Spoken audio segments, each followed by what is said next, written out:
Uncharted 4, Reiner. Yeah, Thief's End. I have not talked to you about this. Okay. Well, you mocked me in the office like, don't you come walking around here talking about how great this game is that you're playing. And I was like, well, you're going to have to look at my review.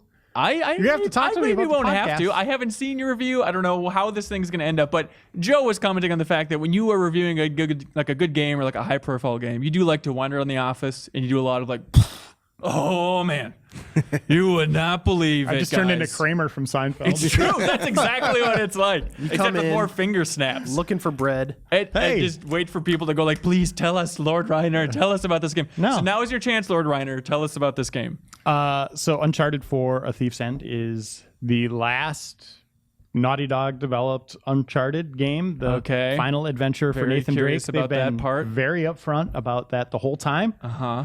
So that, just knowing that going into it, and the fact that the game does feel like closure all the way through, everything kind of has this tone to it. The narrative is very much like a ticking time bomb. Like you're just kind of thinking the whole time, like, what's going to happen? Is something crazy going to happen?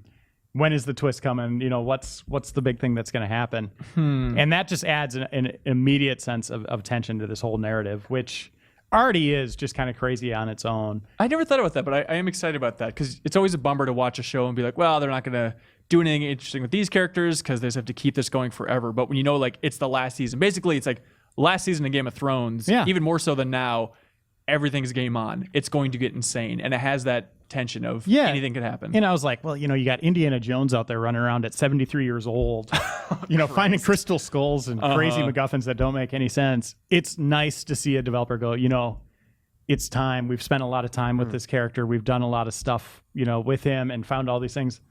Let's wrap up this arc. Let's have it have a very distinct beginning, middle, and end. And they deliver that. Like, so there's no Shia LaBeouf in this one?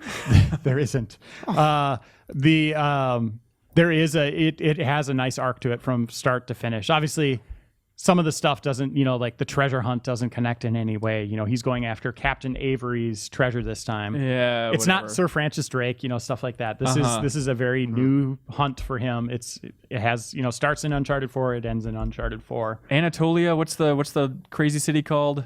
Libertalia. Libertalia. Okay.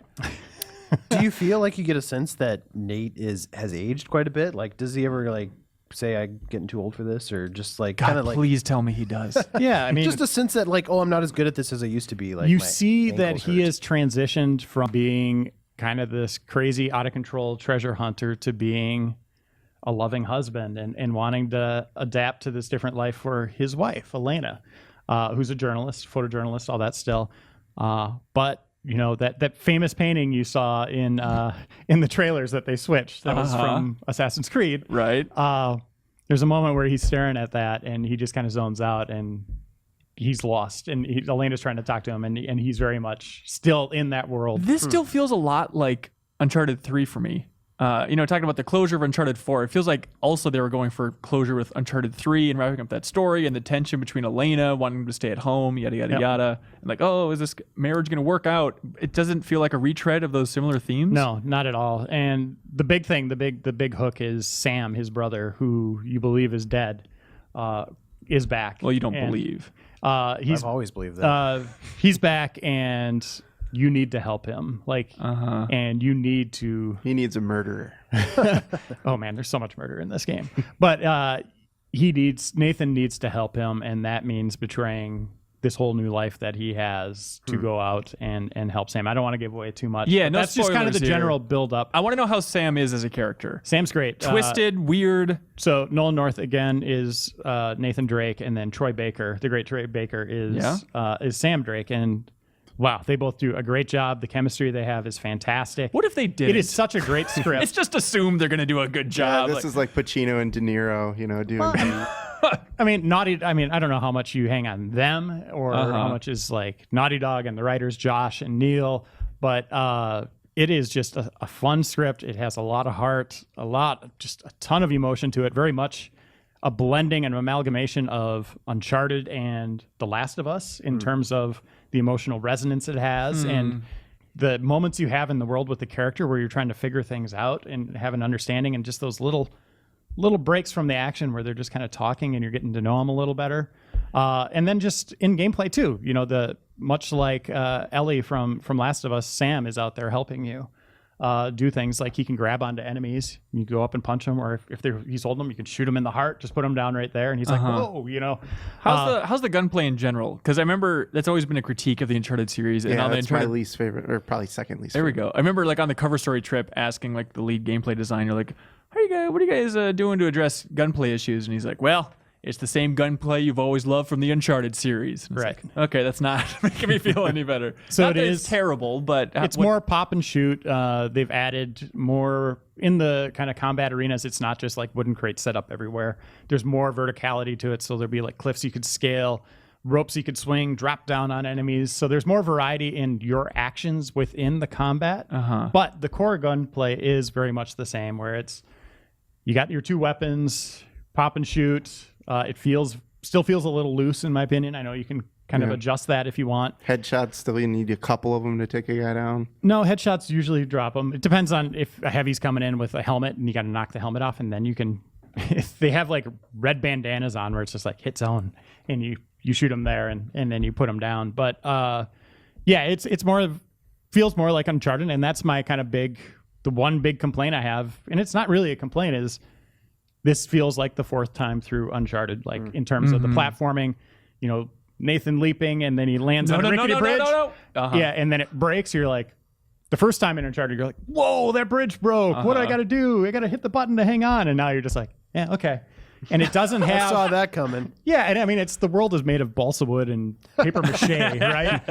Everything's falling apart. It looks stunning. Like, it is the best looking game I've seen. Those artists at Naughty Dog. Ever. It is freaking crazy. Bury the lead here, Reiner. All right. Yeah, it is absolutely nuts how much detail's in this. Little things like when Nathan gets worked up, like veins pop out, of his arm. Otherwise, if he's just standing around, they kind of go back. Well, that's what makes for a fun game. Yeah. Wrinkles on his face. Just if he's in the water, his hair changes. From being wet and dry. Little details like that, but then the big, huge set piece moments of you go into a new zone and it's just like, oh my God, look at the detail here. Look how stunning this looks. And it's not just they're going for realism, but it's just kind of that I've never seen this place in my life before, yet it looks familiar. It has like that kind of stunning realism to it. How are the set pieces in this one? Because I mean, Uncharted 2 had that awesome train sequence. There's such like great stuff from the previous entries, but I haven't seen anything from 4 yet. Yeah, there's really blown nothing that touches the train falling off the cliff in Uncharted 2, the cargo plane from 3, or even the capsizing boat with the water filling from 3. Nothing that touches those. You have seen the E3 demo they did with the riding the bike with Sam, and there's just crazy. Yeah, for sure. That's the most impressive thing I've seen so far. But I don't think since you have so much control of that, and it's more in an open world setting. That's another point to get to here in a little bit. Is it doesn't feel as cinematic. It feels more kind of like a gameplay thing. It doesn't have that kind of big feel to it. I would say the game as a whole has more big moments that happen, but they're kind of smaller things. There isn't that one moment you go, oh my God, did you see the train? There's nothing in this game that I'll be like, there's that one. It's just a lot of little things in there. But they have big emotionally, payoffs. Let's say emotionally, are there train moments, something of that scale, Yes. where it's like people are going to be talking about this thing? Yeah, there's a lot of stuff in the story. Andy Mack, who's one of the harshest critics in terms of narrative of anything, he doesn't watch movies anymore because he thinks they're dumb or something. But he was texting me a lot about the story. Like, holy crap, interesting. Holy crap, this is good. And it's very much, I mean, the writer of the Last of Us. Yeah. It does have a feel of Last of Us. They're not mimicking or copying the Last of Us, but there is a lot of that same drama and real care given to making these characters tick on screen and making you want to know more about them or question what they're doing. Just giving them some weight. So obviously, Amy Hennig, who wrote the last 3, is not here. Right. How does it feel different? Does it feel different? It does. Yeah. Like I said, I think it feels like The Last of Us is kind of tied with it a little bit, where you do see some of that direction, some of that, I can't go into the narrative arcs that they're going for, but some of those loses hooks. the lightheartedness maybe that the There's game plenty of traded that in. while they're exploring, and the banter's pretty good. Like Nathan is still Nathan. He's firing off one-liners all the time. Okay. Even like as he's about to die, he says something funny. There's stuff like that that's going on. Like you said, the no thing. A lot of that. That's classic, but there's a lot of stuff like that. But it still feels like an Uncharted at heart. And the big thing that I was really surprised with was Marco Polo's. Was that Uncharted 2 where you're going after Marco Polo's lost fleet? And that was kind of a really kind of fun arc that you were following. But then it gave way to like really weird magical tree stuff and that's always science and that's mystery. my least favorite. I really want to know how supernatural this thing gets. So this game, the treasure hunt is awesome. And one of the best characters in the game is Captain Avery, who is dead. And you only learn about through pieces of paper and riddles and notes and what he's done in the world. You get to see what he's done and how the great lengths he's gone to protect his treasure and what that did to him. Getting this treasure, what that did to this guy. I'm guessing it has some parallels to what it could possibly do to the Drake brothers. No. Oh, okay. Never What mind. are we doing here? But it, What are you doing? it is very much just a great kind of in the vein of the Indiana Jones is like, I want to see what that is. I want to see what that thing does. But the final boss isn't a ghost version of Avery flying around the room? no, this is a very grounded story. More grounded I'll than say the previous three. Oh yeah, way more grounded than Actually, I the kind of previous like three. that. I too. don't know if I was totally in love with like. There was always that like last tenth of the game that like, oh, we're gonna turn it on its head, and now there's something weird and mystical going on. Yep, that always bummed me out. Was there anything that really surprised you going into this that you didn't expect based on what we know about it? Yeah, there's a lot, and that's all I can really say to that. Is Okay. there's Including some really cool places you go, and the puzzles are really good. Like the actual environment puzzles, none of them are like repeated. There's a lot of bad block puzzles. I'll say that much. Like not bad, but like really archaic in design box puzzles where you got to push them to get up onto ledges. Crazy. I don't know what they were doing with that. That felt like almost like a throwback to yesteryear. Like, hey, remember these? But they just kept doing them. Okay. But yeah, there is a lot of surprises in the narrative, a lot of surprises in the environments and kind of what you end up doing. And it's all the artistry and all of it is just outstanding. Like every environment you go in, I texted Andy, I was like, I can't believe how many art assets they created in this game. Like it just seems like there must have been a million artists making a million things for this. Cha-ching, cha-ching, cha-ching.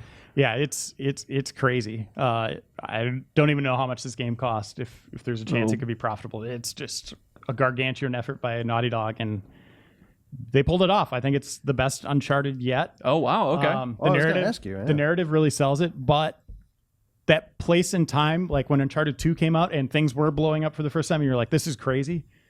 That is lost. That magic's gone. Okay. So it is not as mind blowing as it was back in the day, but it is the best of that series, but it is still ringing that same bell. It's still Uncharted over and over and over. Come So and get some. beforehand, what was your ranking of the Uncharted series? Like, what was your number one Uncharted 2. game before this?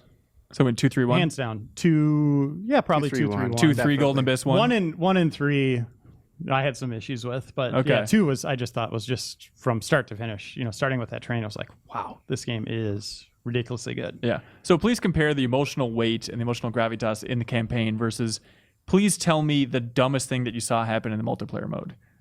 In Uncharted's multiplayer, Yeah. they have mystical stuff going on like you wouldn't believe. The multiplayer is really fun, by the way. Oh, really? Okay. But you're running around and all of a sudden it's like someone resurrects this big demon tower or something that's shooting out like blue and red spirits depending on what team it is. Love it.